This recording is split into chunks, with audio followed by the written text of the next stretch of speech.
नागपुर में रहने वाले शुक्ला जी के परिवार में उनकी पत्नी मीनू, बेटा विभोर और पूरे घर की लाडली मीनाक्षी थी। शुक्ला जी अनुशासन प्रिय और सख्त स्वभाव के व्यक्ति थे, जबकि मीनू उतनी ही शांत और सरल स्वभाव की। जब कभी बच्चों को डांटती तो बच्चे हंसते और कहते, माँ कम से कम गुस्सा तो अच्छे से किया करो, ऐसे भी कौन गुस्सा करता है। मीनू मुस्कुराकर शांत हो जाती। एक दिन शुक्ला जी के घर पर, मीनाक्षी कल तुम्हारी मौसी और मौसा जी आने वाले हैं। फिर तो बड़ा मजा आएगा। माँ संजना मौसी से मिले बहुत दिन हो गए। हाँ, तुझे बिगाड़ने में उसका भी तो हाथ है। कितने दिनों के लिए आ रही हैं मौसी? 2-3 दिन रुकेगी। तेरे मौसा सरल भाई साहब की कोई मीटिंग है यहाँ पर।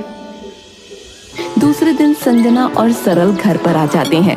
सब बैठे बातें कर रहे होते हैं। संजना मीनाक्षी से, अब तो तुम्हारी बीए की परीक्षाएं समाप्त हो गई हैं, आगे क्या करने का इरादा है? अभी कुछ डिसाइड नहीं किया है। भैया ऑफिस की मीटिंग के साथ साथ मैं एक दूसरे काम से भी आया हूँ। हाँ सरल बाबू बताइए क्या बात है? भैया हम दोनों ने मीनाक्षी के लिए एक लड़का देखा है। अरे ये तो बड़ी अच्छी बात है। कहाँ है लड़का और क्या करता है? भैया मेरे ही विभाग में काम करता है। बड़ा ही अच्छे स्वभाव का है और बहुत ही सज्जन है। 1 साल पहले उसकी पोस्टिंग कानपुर में हुई है। हाँ जीजा जी, बड़ा ही अच्छा लड़का है, मुझे तो बहुत पसंद है। सीधा साधा और बड़ा ही सज्जन संस्कारी है। माँ बाप का इकलौता बेटा है, सरकारी नौकरी है, दिल्ली में अपना मकान है। 1 साल से हमारे पड़ोस में रह रहा है। हमने हर तरीके से उसे जांच परख रखा है और फिर ऑफिस में भी कोई गलत आदत नहीं है उसकी। वहाँ तो सरल के सामने ही रहता है। ये तो बड़ी अच्छी बात है संजना। अच्छा वर मिलना आजकल इतना आसान नहीं होता है। संजना अपने फोन में लड़के की फोटो दिखाती है। अगर लड़का आपको पसंद आता है तो अगले हफ्ते उसके माँ बाप कानपुर आने वाले हैं, तो मैं उनसे अपनी मीनाक्षी के बारे में बात करूंगी। भावेश की फोटो घर में सबको पसंद आती है। संजना और सरल पर शुक्ला जी और मीनू को पूरा भरोसा था, क्योंकि संजना ने बचपन में मीनाक्षी को अपनी गोद में पाला था। 2 दिनों बाद संजना और सरल वापस कानपुर लौट जाते हैं। वहां जाकर संजना भावेश के माता पिता से मीनाक्षी के लिए बात करती है। संजना जी, अब आपके घर की बेटी है तो ज्यादा डरने की तो कोई बात नहीं होगी, वरना आजकल की लड़कियों का तो पता ही है आपको। भाभी जी आप बिल्कुल फिक्र मत कीजिए। अगर आप कहीं तो मैं दीदी जीजा जी को बुला लेती हूँ, आप लोगों का भी मिलना हो जाएगा। मीनाक्षी और भावेश भी एक दूसरे से मिल लेंगे। हाँ ये सही रहेगा। संजना मीनू को फोन करती है। दीदी बधाई हो, भावेश के माँ पापा से बात हो गई है। उन्हें हमारी मीनाक्षी की फोटो भी पसंद आ गई है। वो लोग आपसे मिलना चाहते हैं। मैं तुम्हारे जीजा जी से बात करके तुम्हें फोन करती हूँ। 2 दिनों बाद ही शर्मा जी का पूरा परिवार कानपुर पहुंच जाता है, जहां उनकी मुलाकात भावेश और उसके परिवार से होती है। भावेश की माँ मीनाक्षी से, पढ़ाई लिखाई तो ठीक है बेटा, पर ये बताओ घर का काम कर लेती हो या नहीं? जी कर लेती हूँ आंटी।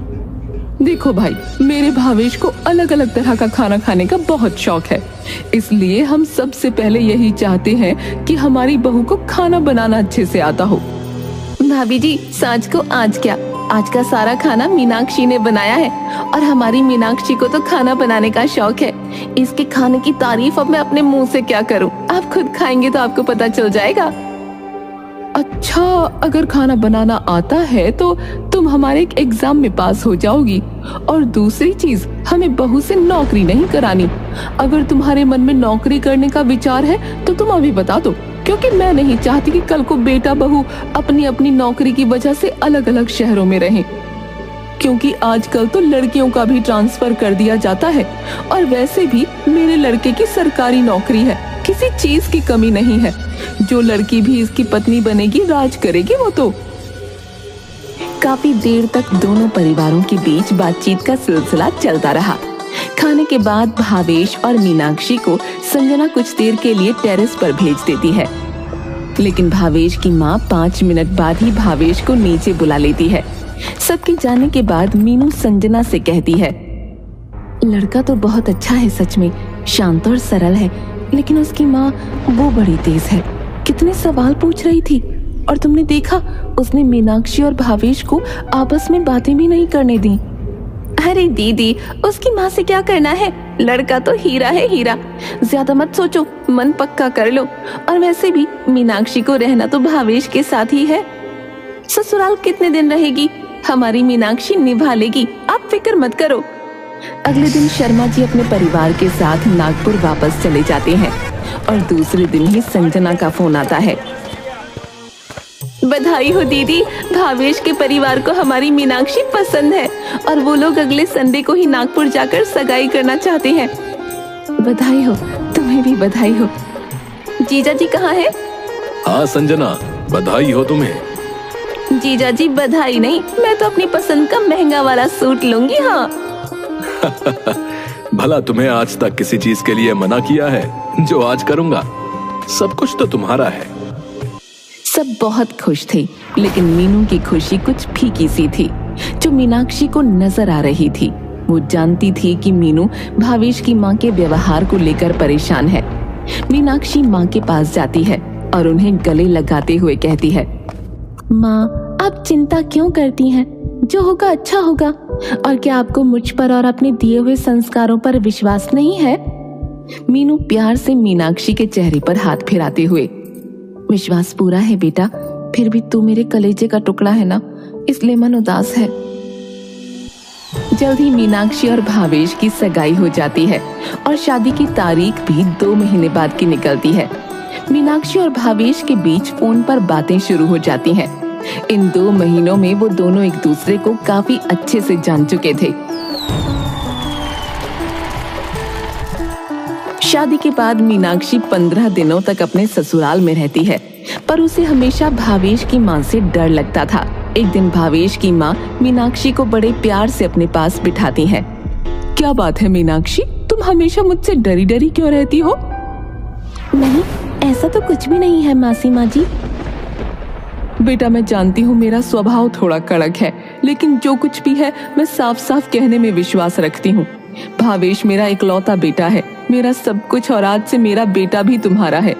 जितना प्यार मैं उससे करती हूँ उतना ही तुमसे भी करूंगी, लेकिन ये सब तब हो सकेगा जब हम दोनों के संबंध अच्छे होंगे, क्योंकि हम दोनों के बीच के संबंध का अच्छा होना भावेश के लिए बहुत जरूरी है, और मैं अपने बेटे को कभी दुखी नहीं देख सकती। माँ जी, मैं आपको शिकायत का मौका कभी नहीं दूंगी, आप मुझ पर भरोसा कर सकती हैं। तो फिर आओ, इसी बात पर मेरे गले लग जाओ। मीनाक्षी थोड़ा झिझकती हुई भावेश की माँ के गले लगती है, लेकिन भावेश की माँ मीनाक्षी को दिल से गले लगाती है, जैसे मीनू उसे लगाती थी। दोनों की आंखें नम हो जाती हैं। जल्द ही मीनाक्षी और भावेश कानपुर चले जाते हैं। संजना स्टेशन पर, तो आप हैं हमारी नई पड़ोसन? ये सुनकर मीनाक्षी जोर से हंसने लगती है। हाँ, मैं हूँ आपकी नई पड़ोसन। संजना मीनाक्षी को घर व्यवस्थित करने में पूरी मदद करती है।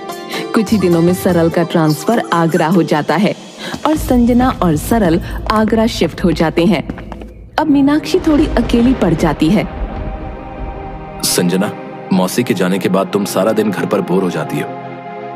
एक काम क्यों नहीं करती, एमए का फॉर्म भर दो, क्योंकि पढ़ाई इंसान को हमेशा इतनी जरूर करनी चाहिए कि कभी जरूरत के समय उसके काम आ सके। आप सही कहते हैं, मैं भी यही सोच रही हूँ कि क्या करूँ। ठीक है, मैं एमए का प्राइवेट फॉर्म भर देती हूँ। दूसरी तरफ मीनाक्षी के भाई विभोर की भी शादी तय हो जाती है। मीनाक्षी और विभोर की पत्नी उर्मिला की आपस में बहुत अच्छी दोस्ती हो जाती है। दोनों रोज फोन पर बातें किया करती थीं। मीनाक्षी विभोर की शादी के लिए मायके पहुंच जाती है और जल्दी ही मेहमानों का आना शुरू हो जाता है। अरे मीनाक्षी, साल होने को आया तेरी शादी को, अब हमें नानी बना दे जल्दी से। मीनाक्षी मुस्कुराकर चली जाती है।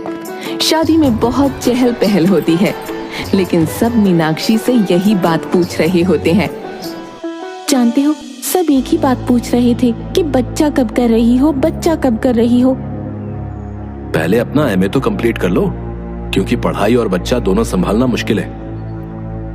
हाँ, मैं आपकी बात से पूरी तरह से सहमत हूँ।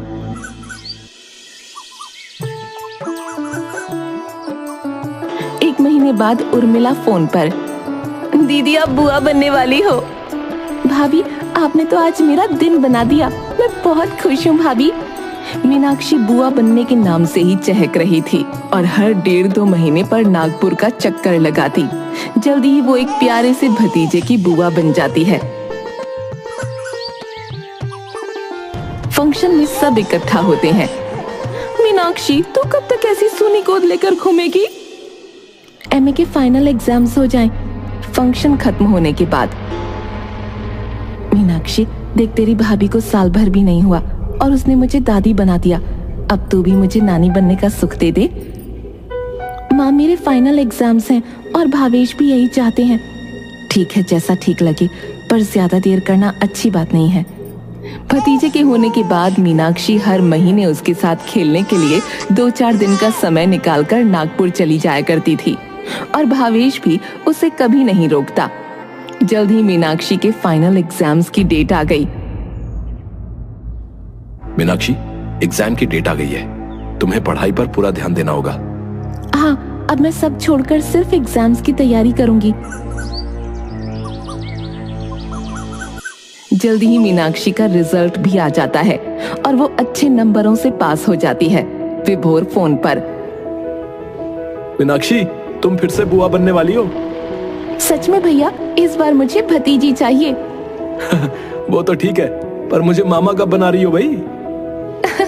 क्या भैया, अब आप भी शुरू हो गए। मैं फिर से बुआ बनने वाली हूँ।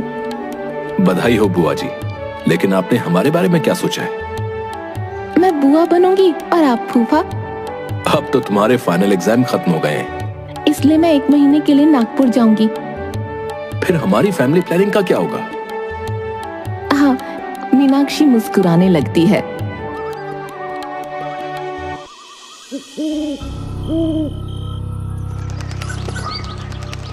काफी समय बीत जाता है, लेकिन मीनाक्षी और भावेश को निराशा ही हाथ लगती है। भावेश चलो ना, आप डॉक्टर के पास चलते हैं। माँ का फोन आया था, वो भी यही कह रही थी। ठीक है, अगर तुम्हारी और माँ की यही मर्जी है तो हम कल डॉक्टर के पास चलेंगे। दोनों डॉक्टर के पास जाते हैं। डॉक्टर बहुत सारे टेस्ट्स करवाते हैं और 1 हफ्ते बाद टेस्ट्स की रिपोर्ट आने वाली होती है। भावेश ऑफिस से घर आता है। आप रिपोर्ट्स ले आए? नहीं, रिपोर्ट्स 4 दिन के बाद आने वाली है। मेरा सर बहुत दर्द कर रहा है, 1 कप चाय पिला दो। इतना कहकर वो अपने कमरे में चला जाता है। थोड़ी देर बाद मीनाक्षी चाय लेकर भावेश को देने के लिए कमरे में जाती है और तभी उसके कानों में भावेश की आवाज आती है। वो गुस्से में बात कर रहा होता है। माँ, तुम्हारा दिमाग खराब हो चुका है, तुम दूसरी शादी की बात कर रही हो। कमी उसमें नहीं, मुझ में है। अगर शादी करनी है तो उसकी दूसरी शादी कर दो। आपने मुझसे झूठ क्यों बोला? भगवान ने हमारी किस्मत में जो लिखा है वो होके रहेगा। तभी विभोर का फोन आता है। मीनाक्षी, तुम्हारी भतीजी हुई है। भैया, आज आपकी आवाज में खुशी क्यों नहीं है? ऐसा कुछ भी नहीं है, मैं तो खुश हूँ। वहाँ सब ठीक तो है ना? हाँ, सब ठीक है, बस तू यहाँ नहीं है ना, इसलिए मन उदास है। जल्दी आजा। क्या हुआ विभोर भैया, बेटी होने से दुखी है? मैं जानती हूँ, वो बेटी के होने से दुखी नहीं है, वो मेरी गोद सूनी होने से दुखी है। अच्छा छोड़ो ये सब और तैयारी करो।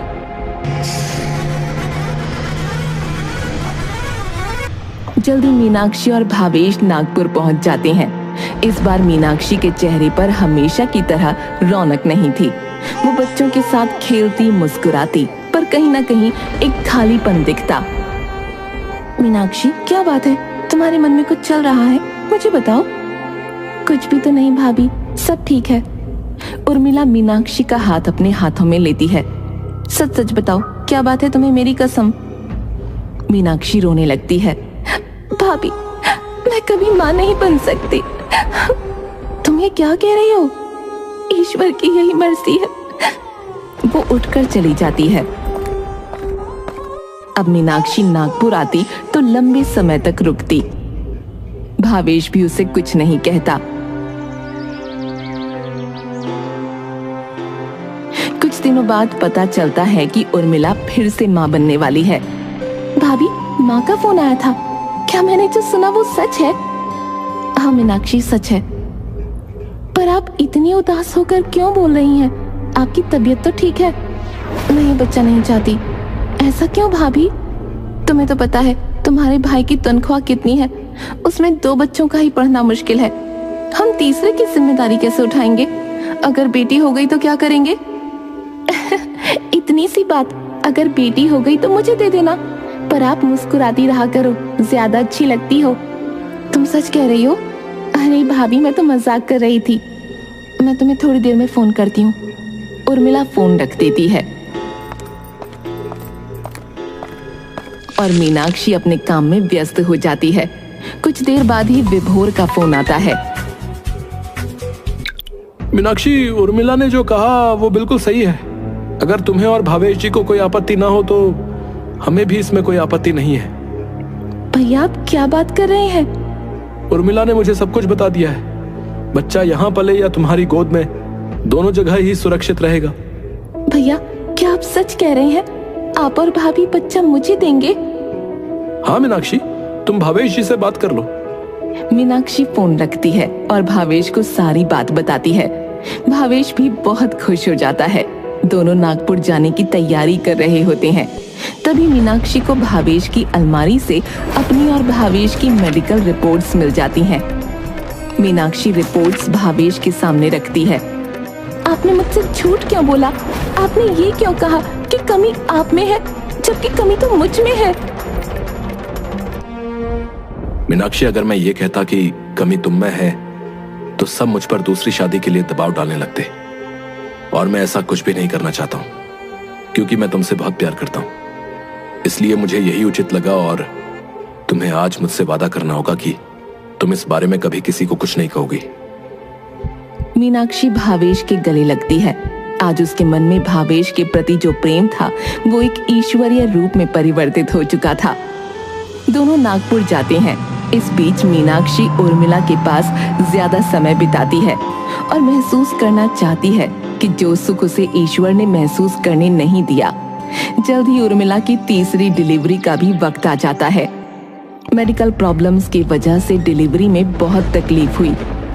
बधाई हो, आपके घर लक्ष्मी आई है। माँ और बच्चा दोनों कमजोर हैं, उनका ध्यान रखने की बहुत जरूरत है। माँ बनने की बधाई हो।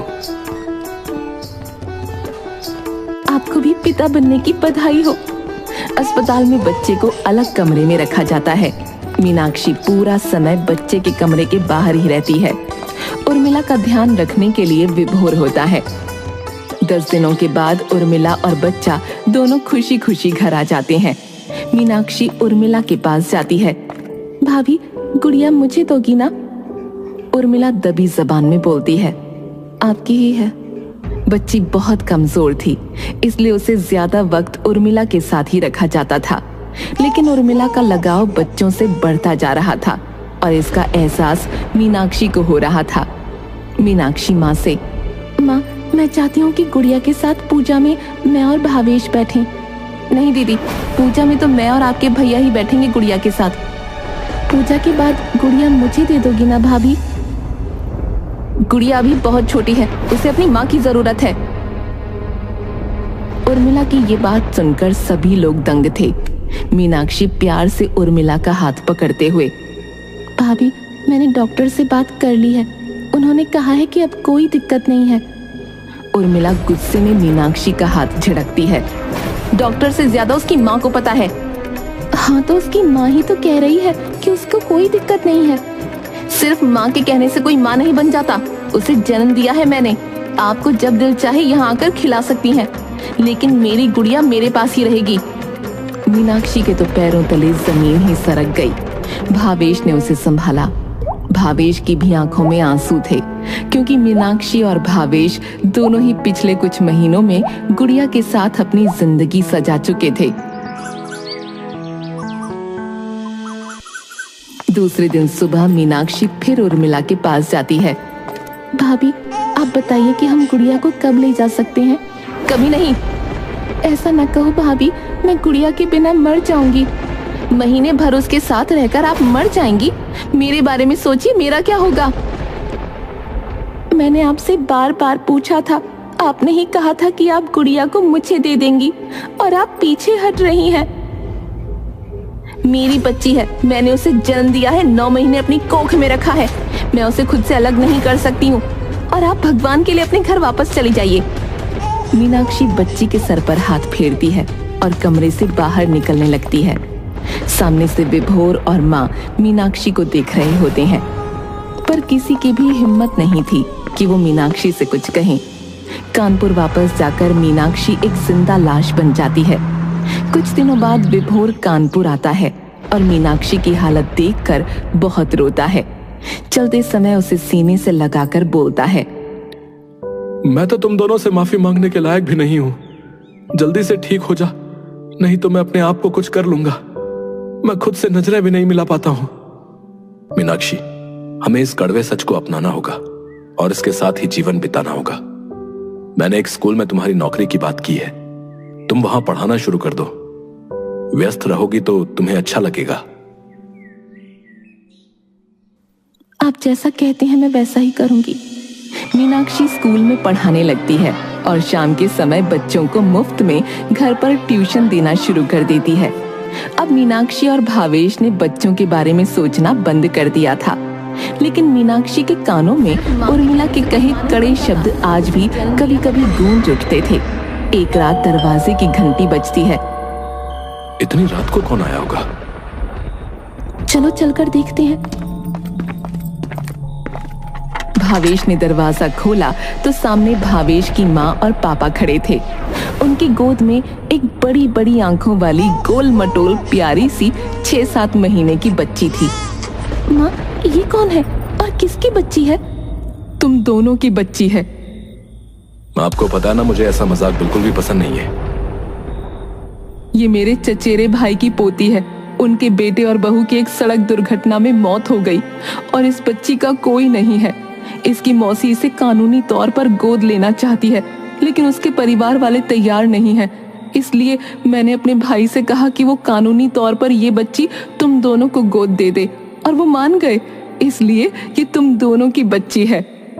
मीनाक्षी खुशी से बच्ची को गोद में लेती है और उसे अपने सीने से ऐसे लगाती है मानो वो सच में उसी की कोख से जन्मी हुई हो, और उस बच्ची को सीने से लगाकर उसे अपनी तरसती ममता में सुकून सा महसूस होता है।